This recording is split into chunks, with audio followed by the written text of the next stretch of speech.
నేటి పునీతులు పునీత నోల ఫెలిక్సు గారు.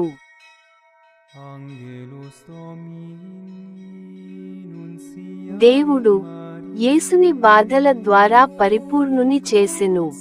మంగళవారం, జనవరి 14, 2025.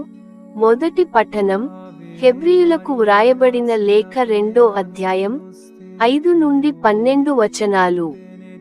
మనము ప్రస్తావించుచున్న రాబోవు లోకమును దేవుడు తన దూతలను ప్రభువులుగా చేయలేదు.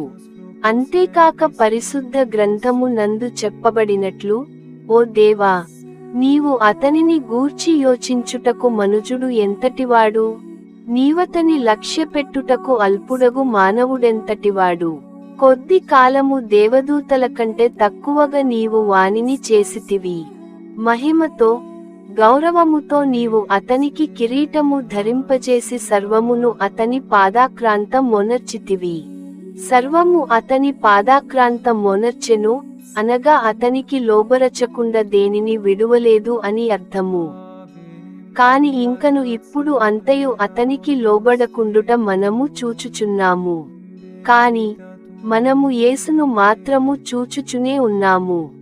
దైవానుగ్రహము వలన మానవులందరి కొరకై తాను మరణించునట్లు కొద్ది కాలము వరకు ఆయన దేవదూతల కంటే తక్కువగా చేయబడెను. తాను అనుభవించిన మృత్యువేదన వలన ఆయన మహిమా గౌరములతో అభిషిక్తుడగుట చూచుచున్నాము.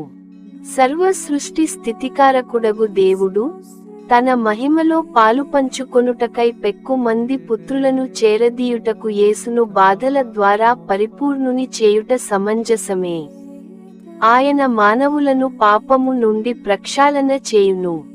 ఏలన పవిత్రులుగా చేయబడిన వారికి ఆయనకు తండ్రి ఒకడే. అందువలననే వారిని తన సోదరులని చెప్పుటకు యేసు సిగ్గుపడలేదు. ఆయన ఎట్లు చెప్పెను, ఓ దేవా, నిన్ను గూర్చి నా సోదరులకు ప్రకటించదను, ఆ సభా ముఖమున నిన్ను స్తుతించదను. ఇది ప్రభువు వాక్కు.